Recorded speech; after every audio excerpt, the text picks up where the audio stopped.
Far Eastern University ng gulat sa ating first set at nakuha nila yung set na yun 25-22 with these numbers, Sev. Errors. 10 para sa iyak. Pero ang alam mo, hindi lumalabas sa screen din yung sugat to sa pride ng iyak. Naunahan sila, nilamangan sila ng 5 points. Sinubukan nilang habulin sa dulo. Kaso nga, wala na eh. Sabi nga ni Coach Valmero, naunayabang yun. It was more something that was an intangible that did them in more than the numbers. Well, ito ngayon, may halong galit na paglalaro dito ni Howard Mojica with that spike. I would think dito sa second set, they'll go more to Mojica, really get him going. He'll pile up, ilan sabi mo last time? 17. Tingin ko papalo ng 20 nito. Hindi malayong mangyari yun. Pero again, they need to get good receptions na hindi nila masyado nagawa ng first set. Mintis naman yung tira dito ni Greg Dolor. And I'm sure Dolor is still adjusting to coming off the bench. Siya yung tinatawag nating superstar ng FEU. The new FEU team is going to be built around Greg Dolor. Yes, indeed. FEU did 45% success rate in the first set compared to 52%. Maiyak pa rin iiyak hanggang dulo na yun. Right. Howard Mojica, lupat na score, no? Yun nga, ang ganda ng blanca rito ni Howard Mojica, basang-basa. As we take a look at it again, Seth, kita natin, single block na lamang yun. Down the line, sana yung tira. Ang ganda ng basa. Para dito kay Mojica, the NCAA MVP. This is what you want your MVP to do. Correct. Carry the team on your shoulders. Dalhin mo kung saan kami pwedeng gusto mong dalhin. Suarez, the freshman, sending it to Dolor. Itong Suarez, ito yung favorite line mo, bawal grade school dito. Di ba, no? Yung itsura ni Suarez, eh? Ito si Suarez is about 16, 17 years old. Were we ever 16 or 17? I forgot. You probably were. Kirina, naalala niya no 16, 17 siya, pero ako hindi ko na maalala. 4-0, I'm sure you were still playing volleyball at the time. Nakakalindag pa na. Sayang. Mula kay pagtalunan. Pagtalunan into the net. So, konting pamatay sunog yan para dito sa FEU as Greg Dolor will now put it in play. Gandang panimula para dito sa General sa ating second set. But let's see the response now of FEU. And the challenge is, can they play catch up? Yes. They played well with the lead, pero ito, binutasan sila sa back row. That was Hariel Toguna. Nakadali ng puntos doon para sa Emilio Aguinaldo College. Dolor will sit down again. So I'm not sure if Dolor is nursing an injury dito. Pero sinusubukan talaga ni Joseph Santos yung mga bata. Rina, bulungan mo nga si Dolor. Ayan, si Rina. Mabilis yan si Rina. Parang emergency, ano yan eh. Yan ang maganda sa natin, courtside natin. Parang ambulansya yan eh. Oo, physical therapist. Oo. Porado on report yan. Oo. Ayan, si Mojica. So, Howard Mojica, sabi, hindi na mauulit yung yabang-yabang. We are using our brains now as we take a look at this ultra-fast spike. Brought to us by PLDT Homelterra, the ultra-fast LT for happy family, evading 2 blockers that time. Kailangang pwestohan pa ng mas tama itong si Mojica. I think it's obvious. That's where Iyak is going here in the second set. Good serve by Arias. Suarez, Bugawan, and Bugawan. Hindi na dinaan sa lakas, hininaan na lang, placement shot, umandar. Halong off-speed at tusok, ano? Tama kayo, parang placement nakita niya kasi ang layo ng back row defender, hulugan ko nga nakapiraso. PLDT Homelterra, the ultra-fast LTE for happy family with speeds of up to 10 Mbps. Monthly internet for as low as 999 pesos. Wala pang pito si Manay Josie, ulitin daw natin yan. Buti na lang, hindi pa nababago yung rule na yan. Di ba? Ang sayang naman kasi, hindi rin naman kasalanan ng seto. Siyempre, kung minsan inaantay napayagan na direct dito. May bandera ho si direct dito eh. Kasi hindi naman tinaas. So, cause of delay pala si Freddy Picardal. Matalas yan. Hindi lang pag nag-FD sa atin. Here's Mamerto. Sending it to Joel Cabayan. Cabayan na, lusutan niya dalawang blocker ng Iyak. Yung posisyon na yun sa third zone, medyo problema sa Iyak. Hindi natatakpan doon, binubutasan sila ng FEU. Lamang pa rin naman ang Iyak. 6'3" ang abante rito ng Generals. Jude Garcia, the freshman. Yan mukhang freshman talaga. Si Suarez, mukhang grade 11. Good block at the net naman. Para dito kay Jesser Navas. Panoorin, natin mo ito. Rest back. Mali na yung unang set. So So 6-4 na ibaba na ng FU sa dalawang kalamangan dito ng EYAC. Pagtalunan now, giving it back to Mojica. Naapangan siya doon ni Kabayan, or Kayaban rather. Kaya ba hindi na silong, tinignan pa yung Mojica, parang sinabi, kaya kita. Parang sa NC, ikaw yung bida, pero nandito tayo ngayon sa Spikers term. Hindi kita kilala. Actually, wala akong pakialam. Hindi ko alam yung NC, sabi niya. Pero if you are the NC MVP, that's really something. Tumangki tuloy. Sa kanya rin pinadaan, kay Kayaban din pinadaan. So Mojica makes it a 7-5 lead para dito sa Emilio Aguinaldo College. May bagong center na ngayon. Para dito sa EYAC, pinasok muna si Nico Bihag, inupo muna si Pagtalunan. Malasa ng konti. Na-disappoint si coach nung una ng kay Pagtalunan. So, konting, Nag-change ang mind si Mojica nung binitawan niya yung bola. Tumama sa wrist niya tuloy. Alam mo, minsan yung libero din kasi, Seb, that's the one who changes your service. Iniiwasan mo na nga si Marmeto, lumipat tuloy sa kabila. Ayun, nag-iba isip tuloy. Nag-iba picture. Here's Bihag. Oy! Siya naman ngayon na nagkaroon ng problema. Inalis niya kasi yung mata niya sa bola. Chinek niya yung kanyang spikers. Sabay tingin agad sa bola. Late na. The whole thing is late. And he apologizes to the bench. He calls it his bad. Tabla na. 7-all. Nakahabol na ang FEU. Ay, Galo. Hindi nakita. Hinulog pero hindi umandar. And that drop shot will work for Encina.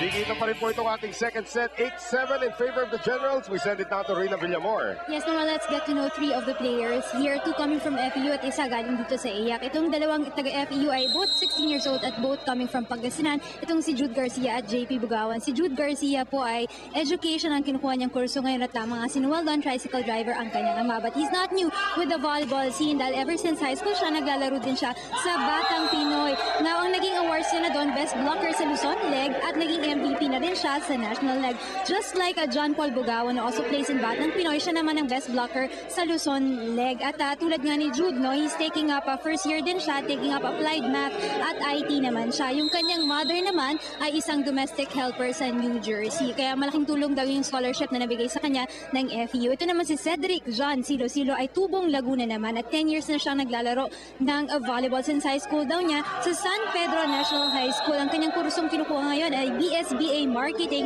at ang first love na sport daw niya ay table tennis bago siya napasok sa volleyball. Noel and Zev? May connection ba table tennis sa pangalan? volleyball? Yung budot. Ano yung pangalan? Yung may tanong mo mamaya. Ano pa nangyari yan? Kasi tinanong ko lang naman si Coach eh. Ano yung isa? Applied math daw? Oo. Kilalanin mo, baka pwede natin utangan bukas. Off the block, that time para dito kay Melissa. Back row attack para dito kay Jude Garcia. Bihag, sending it over to Melissa. Hahabol pa ba FEU? Hindi na. Can't say enough about the good work of Julie Mark Mangaring, the libero of EYAC. He's everywhere. He's kept the ball in play for many of those occasions. Akala mo patay na ang bola. Talaga, ito si Marmeto at saka ito si Mangaring. These are the two liberos na talagang magandang ginapakita in terms of their coverages. Encina serves, double attack, Kiel into the net. Sayang ang setup to sa FEU. Ganda ng flow ng play, hindi lang nakadating sa final destination.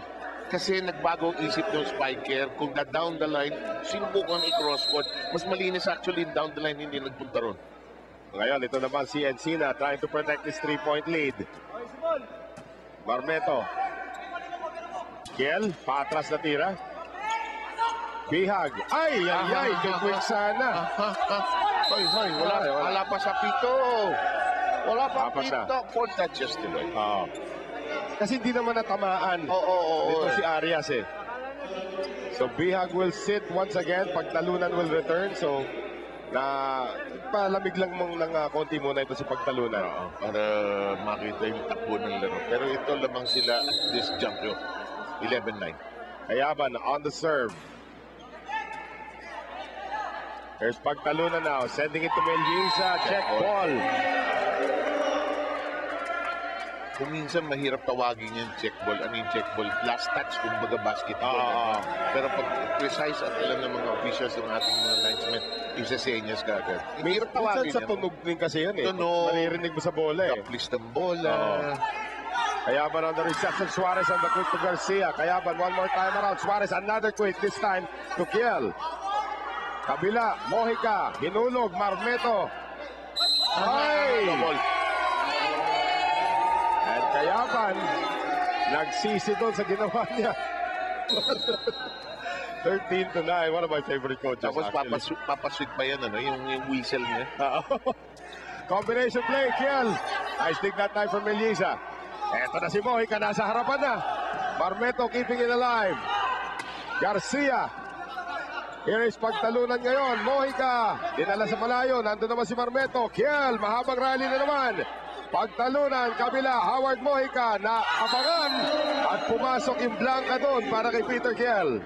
Hindi masyado maganda ang choreography sa front ng iyak. Medyo kakaiwas nila sa block. Yes. Hindi maganda yung fluid. Ay, ano, nagsasanya sa pagtalunan si Mojica. Saan ka ba pupunta basta pagtalunan? Sabi ni Mojica.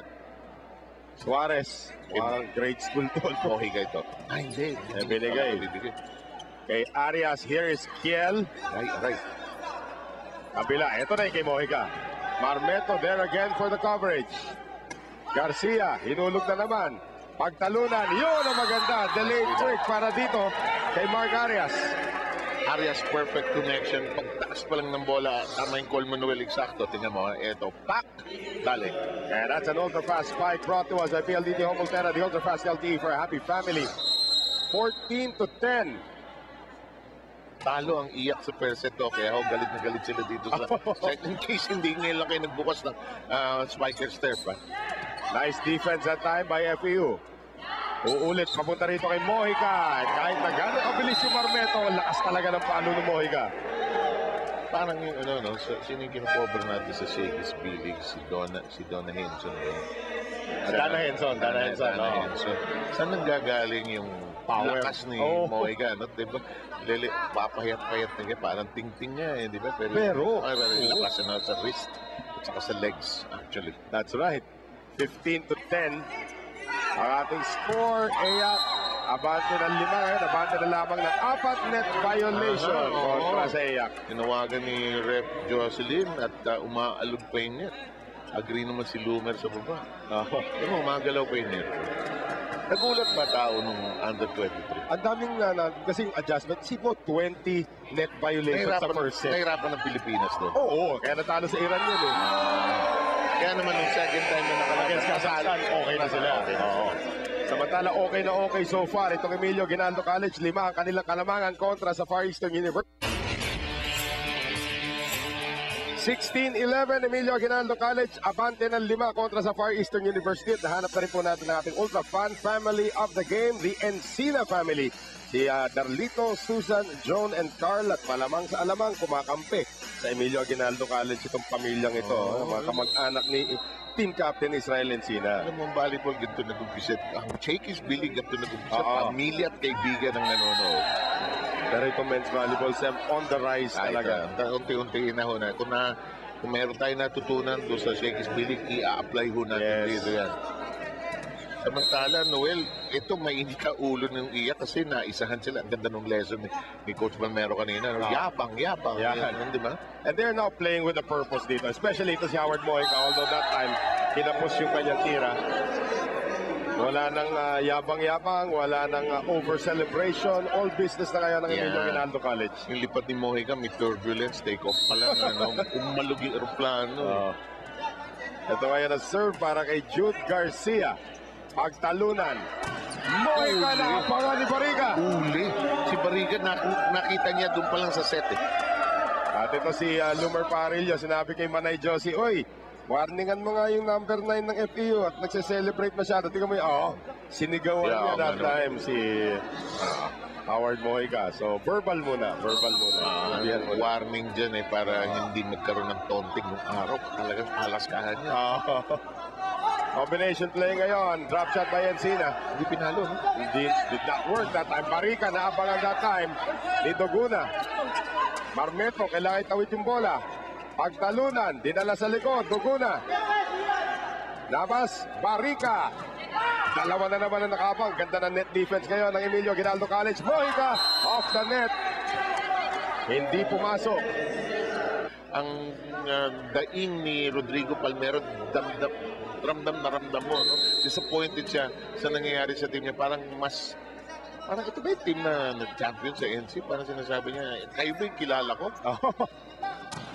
Minsan wake up call lang kailangan ng mga players. But FEU performing very well, especially sa pagbabalik ni Barika. Dugo na ngayon, inangat para kay Mojica. Marmeto, been doing a lot of things very well. Barika na, abangan na naman ni Encina. Ito, sumara ang pinto, itinapon ang susi, naghanapan ng susi. Walang makaalala kung na kanino ang susi, huling-huli.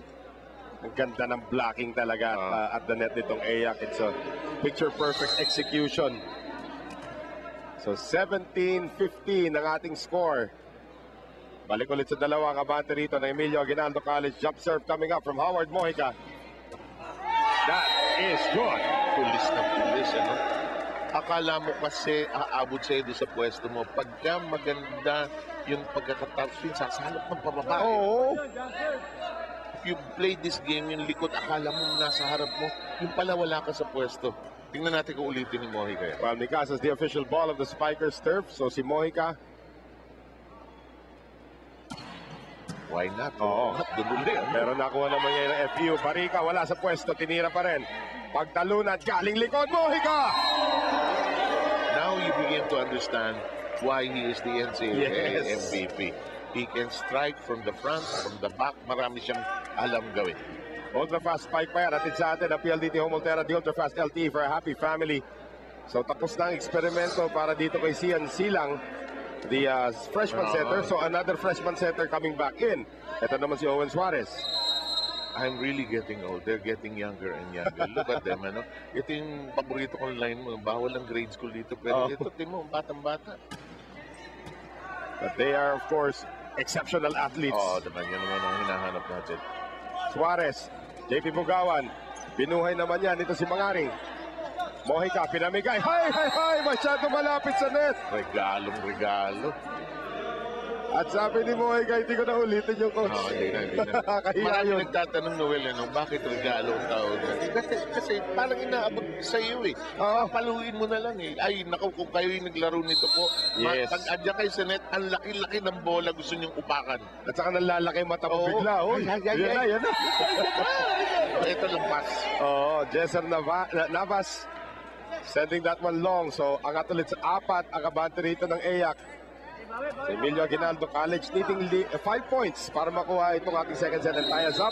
PLDT Home Ultera, the Ultra Fast LTE for a happy family with speeds of up to 10 Mbps. Monthly internet for as low as 999 pesos.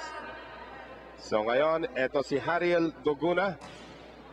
On the serve, Marmeto. Suarez, combination. Barika, nakaabang na naman si Encina. Basang-basa na yan, Seth Encina. Alam mo, ang Great Wall of Ayak dyan sa net na yan, harang na harang. Tingnan niyo naman. Sino makakapasok yan? Ang ganda ng posisyon. Ganda ng basa ng takbo ng possible spiker ng depensa na iyan. Pero again, wala namang coverage para dito sa FEU. Yun ang weakness. No? Yung mga spiker, baka mawala ng confidence pumalo ng malakas pag yung coverage hindi dumarating. Exactly. So ngayon, eto namang si Doguna on the serve once again. Marmeto, good reception. Barika, talagang try until you fry. Oo, ito talagang malutong kahit ano ipatong doon sa tira na yan. Pasok na pasok. Tama ka tungkol kay Mamerto. No? Si Mamerto medyo kailangan sumaksak ng konti. Right. Kasi nabablanka yung kanilang attackers ng frontline ng Iyak. Kaya na naman si Budo. Coming in si Lucilo. Once again. Cedric John Silo-Silo. Madidinig natin kay Rina mamaya yan sa history ng pangalan na yan. Good serve here is pagtalunan na Melisa off the block. Masamang nagigising na medyo tanghali itong Iyak. Ano? Naghahanap ng almusal eh. Makakatuwa nga yung gym nitong Emilio Aguinaldo College. Pag pupuntahan mo, kailangan umakyat ka na pagkataas-taas. May swimming pool ho sa ilalim. Sa ilalim, may swimming pool. Pero ang smart nila. No? Instead na pakalang, pataas ang ginawa Pataas, nila. oo. Tama, napaka-smart ng pagkakadesign ng eskwela. Tapos pag nasira pa yung elevator, kailangan umikot ka. Ay, doon good sa- Pagkalayo-layo. Samantalang Mark Arias, ang gawa na naman. Ito, kumakalas na po ang General sa Tamaraos. si Suarez getting to know his teammates, getting to know the system. Definitely. Parang wala siya doon sa off the reception, papuntang quick. And now he's transmitting that to his teammates. Ito ang gustong pagawa sa atin. Kaya parang ano yun, napagalitan yung bata, umuwi ng medyo madaling araw. Kamot siya ng kamot ng ulo eh. Pero alam mo naman lahat ng mga magagaling na setter dito. You're talking Sila unang topic. Oo. Vince Mangolabnan, Ish Polvorosa, nagsimula rin sa ganyan. Oo. Isang batang-batang, ito sabing uhuging paslip Exactly. na nagsimula Wala muna rito. akong masama doon sa expression na yun. Ito, bumawi si Suarez, hinulugan ito sa kabila. Nakasakaling makadikit sila. Nanalo po ang FU ng per set na 25-22. Ito na naman yung matalim na serve galing dito kay Joshua Barica. Good reception however para dito sa Ayak. Melisa off the block. Pasok na yun. Mukhang bagsak na, no? Oo. Bagsak na yung bola. 6 na set point naman po ngayon para dito sa Emilio Aguinaldo College. Gusto po tayong itablat 1 set apiece. Sabi ko na nga ba magkasama tayo. At least 4 sets ito. Hindi na kontra, no? Ay, sabi ng iya, ito, handa na kayo na mahaba ang volleyball ito. Tignan natin, baka may bala pa FEU dito para makahabol. Down by 6 set points. Mojica. Marmeto. Kiel. Turn back once again. Marmeto inangat. Jude Garcia. Meron pa. May anghang pa eh, no? Oo. Buhat ang bumurayta dun sa kanyang tira. Exactly. So, ang iyak unofficially, top avenue ba? Hindi, Parang no? sa may UN. Nasa loob mo pa sila eh. Oo. Actually, kung hanapin mo yung kanto na yun, ang iispitin mo eh, no? Opposite na. Pero pag na-miss mo yung kanto, layo na ikutin mo. Layo mo na ikutin mo. Ito ngayon, si RJ Paler, seeing his first action, second-year player. So, ito si Paler, trying to spark the team sa kanyang pagpasok. Suarez, down by 5 set points. And that one is good para dito kay Howard Mojica. Off the block, lalabas, puntos para sa Emilio Aguinaldo College. 1 set all na tayo, Seb. Lahati siguro ng set na yun, i-credit mo dito kay Mojica, no? Right. Both defensively and offensively. Tabla tayo sa number of sets. And we will have the third set when we return.